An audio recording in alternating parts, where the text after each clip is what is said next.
Shalom and good morning everyone. పరిశుద్ధులైన Elohim బిడ్డలందరికీ ఉదయకాల శుభవందనములు. మరి అనుదిన కృపావాక్యము ద్వారా మీరు బలపరచబడుతున్నారు. ఈ దిన కృపావాక్యం చూసుకుందాము. పరిశుద్ధులైన ఎలోహిం బిడ్డలారా, యోబు గ్రంథము 12వ అధ్యాయము 11వ వచనము. అంగిలి ఆహారమును రుచి చూచున్నట్లు చెవి మాటలను పరీక్షింపదా.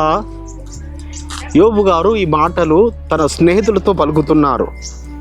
నిజముగా యోబు గారు మరి శ్రమలు అనుభవిస్తుంటుండగా, బాధలు అనుభవిస్తుంటుండగా తనను ఆదరించడానికి వచ్చిన స్నేహితులు ఆదరించడం అటుంచి వారు మాటలతో ఆయనను ఇంకా ఎక్కువ అంబులతో పొడుస్తున్నారు, మాటలతో చాలా గాయపరుస్తున్నారు, మాటలతో ఆయన వేదనను ఇంకా అధికం చేస్తున్నారు. ఆ ముగ్గురు స్నేహితులు వారితో వాదిస్తూ యోబు గారు అంటున్నారు, ఇప్పుడు నాయనలారా, మన అంగిలి ఆహారమును ఎలాగైతే రుచి చూస్తుందో, అంటే చాలామంది మనం ఏమనుకుంటాము, మన నాలుక రుచి చూస్తుంది అనుకుంటాము మనం తినేదాన్ని. కానీ నాలుకకు పై భాగంలో ఉంటుంది కదా, మనకు వేడి తిన్నప్పుడు మనకు పైన కాలుతుంది, దాన్ని అంగిలి అంటారు. సో ఆ విధంగా నాలుక అంగిలి ఆహారము రుచి చూచున్నట్లు చెవి మాటలను గ్రహించదా. పరలోకపు తండ్రి మన అంతరంగాలన్నిటినీ గుర్తెరిగినవాడు. నా స్నేహితులారా, మీ అంతరంగము తెలుసు, మీ హృదయ తలంపులు తెలుసు, మీ ఆలోచనలు తెలుసు, నా అంతరంగము తెలుసు, నా ఆలోచనలు తెలుసు.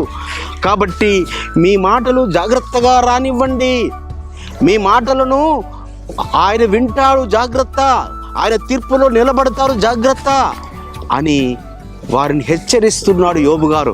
ఆ స్థితిలో ఉండి కూడా ఆయన హెచ్చరిస్తున్నాడు. కాబట్టి బిడ్డలారా, ఎప్పటికని నీతిమంతులు యథార్థవంతులను పరిశుద్ధులను అనేకులు గాయాలు చేస్తుంటుంటారు మాటలతో, రకరకాల విధాలుగా.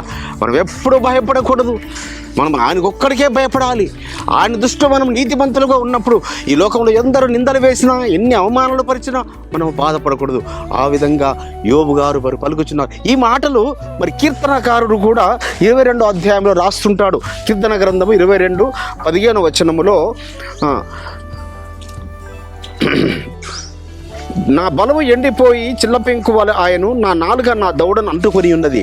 యాషమేసేవారిని ఆ యొక్క గొల్గొతా వేలాడదీసినప్పుడు ఆయన నాలుక తన దౌడను అంటున్నాడు, అనగా అంగిల్ని అంటుకుంటుందని అని చెప్తున్నాడు. అనగా దాహమునకు ఆయన బాధపడుతున్నప్పుడు ఆ విధంగా ఆయన శ్రమపడ్డాడు.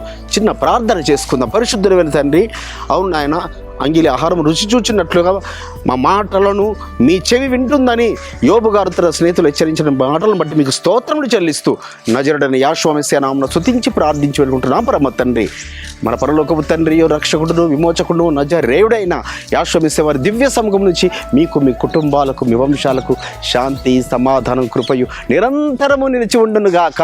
ఆమేన్.